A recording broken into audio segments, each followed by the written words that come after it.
by community editor and columnist at The National, Shona Craven, at Bloomberg, Rosa Prince. Shona, I was going to start with you, but I understand your microphone isn't functioning properly. So while we deal with that, I thought I'd explain it rather than us diving in. Perhaps, Rosa, you can take us to The Guardian, which is about the demolition of Grenfell, and just while we sort out Shona's microphone. This was an announcement made yesterday by the Deputy Prime Minister, also Housing Secretary, Angela Rayner. Yeah, so we sort of had a few trails on this, and there was talk that Angela Rayner had quite an uncomfortable meeting, actually, with members of the Grenfell survivors and families of those who were lost in the fire. But the formal announcement came yesterday, and it's that just after the 8th anniversary, which is coming up, the tower will begin to be taken down. Now, some family members are upset about this because they felt that until they had justice for the people who they lost, they wanted that tower to remain there almost as a reminder to us all about what had happened.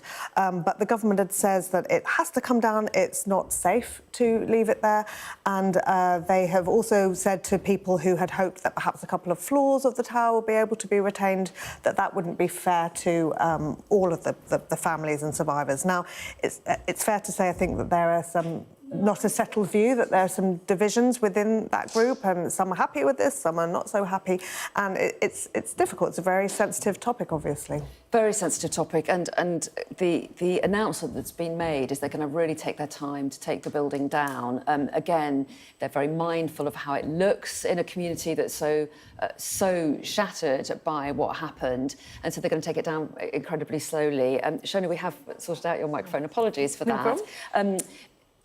But this is something that has to be handled very sensitively, and it's clear that some of the families of victims and people that were caught up with it themselves are not too happy about it. Yeah, and as you say, 2 years, obviously it's a large building, but this is going to take place behind a wrapper, so it won't be that every day people are going past and seeing more bits removed, and I can definitely imagine why that would be disturbing.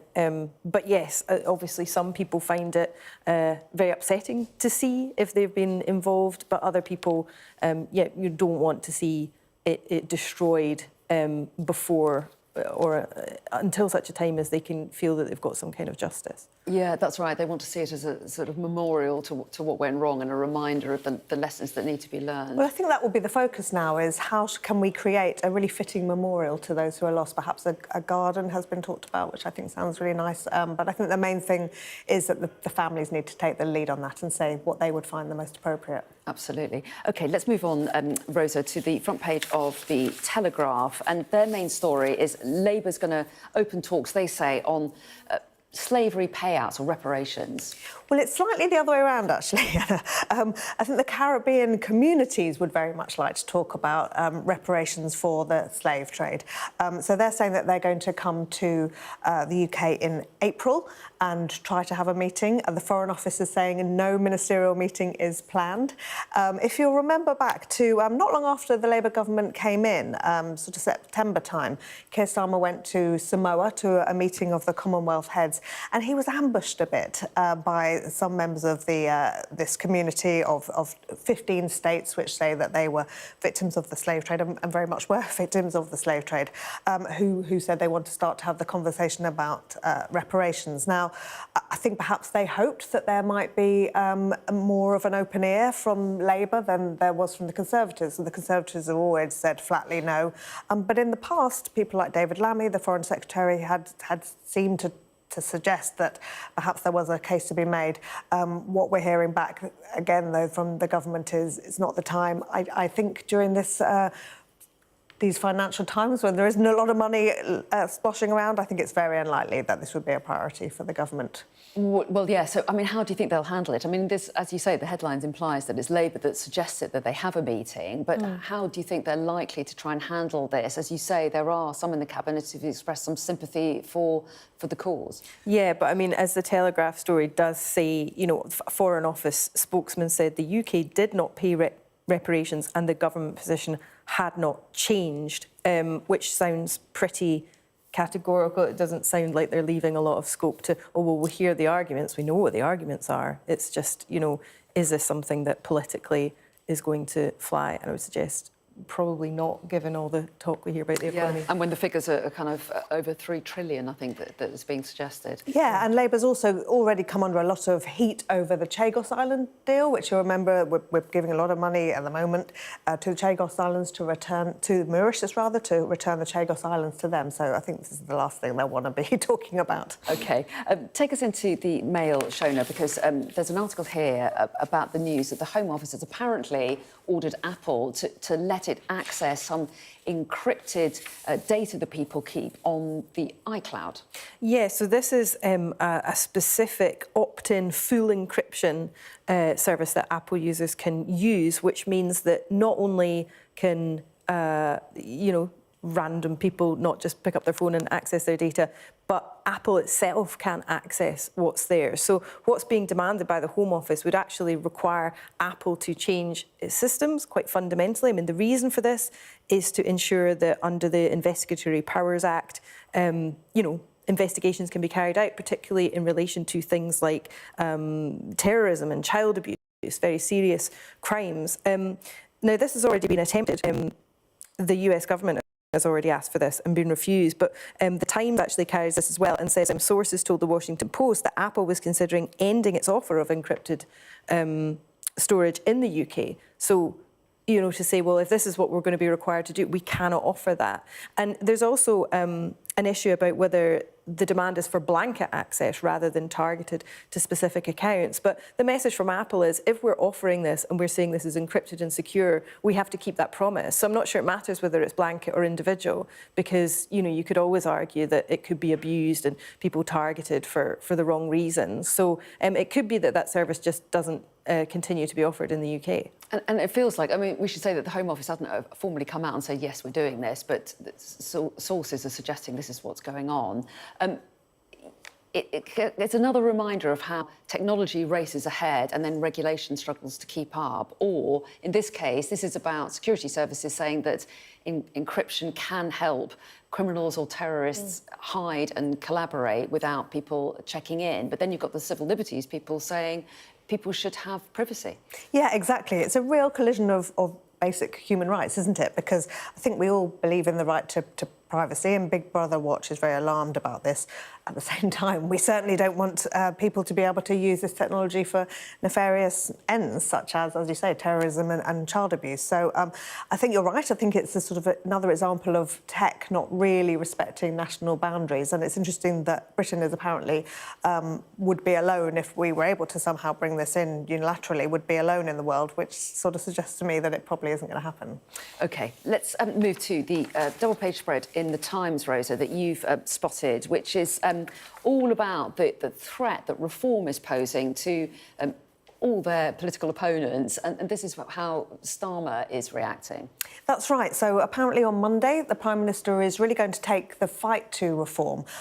Labour is increasingly worried about Nigel Farage and his party. There was an opinion poll last week which showed that reform had gone ahead of the Labour Party in voter share. So he's going to take the attack to reform, and he's going to try to make the case that Labour is acting on deportations in particular. He's going to trumpet the fact that there were more deportations in the last few months than there were under the previous Conservative governments.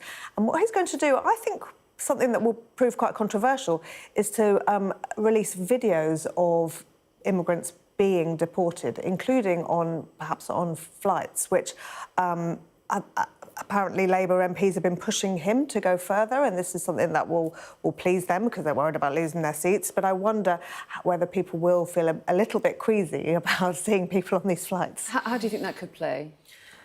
It's interesting. There's an interesting thing here that said that Labour recently trialled adverts in the northwest of England highlighting the fact, as you said, that record numbers of migrants are now being deported. People responded saying it couldn't be true because they hadn't seen it on the news. And I mean, you could take the view that if the response to the threat of reform is to continue doing what you're doing and just publicise it differently, that's arguably better than changing your policies in response to the threat from Reform UK.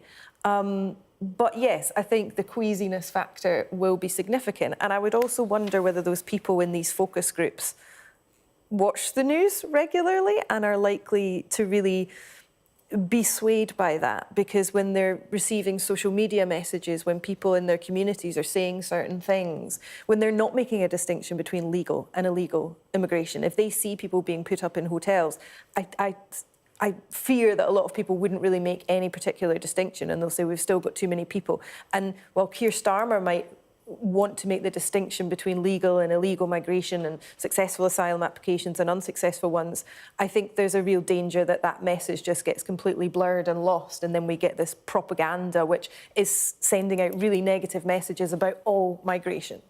OK, let's finally, finally, I think, because I think we're running out of time, go to the Daily Star, Rosa, because we tried to get on this last hour and then we got chatting too much and didn't get onto it. But it's their front page is basically about the weather turning cold. I know, it's so depressing, isn't it? I think that mentally we're all ready for spring, but I'm sorry, folks, it's not very close, according to the Daily Star. Apparently, we're going to hit -7. Cold weather warnings for here in the southeast and parts of the northwest, I believe, and into Scotland. Not as not as devastatingly cold as it was last month, where we saw, I think, -17 in Scotland. But yeah, it's still going to be pretty nippy. Sorry, Anna. Yeah, no, sorry, I don't blame you.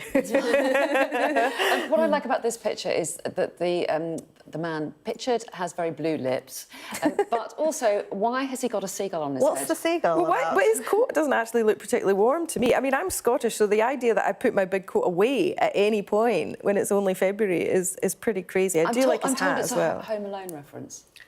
Oh, okay. Why though? That's what we often ask of the Daily Star. We do like to pose as many questions as we answer. We've only got 30 seconds left, so we can't deal with, I don't think, we'll give it enough time.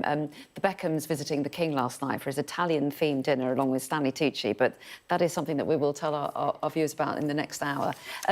Lovely to have your company as ever. Thanks very much indeed, Shona and Rosa, for this hour.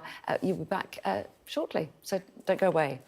Do stay with us. We've got all the top stories coming up next, including the release by Hamas of 3 Israeli hostages. That's due next hour. Stay with us.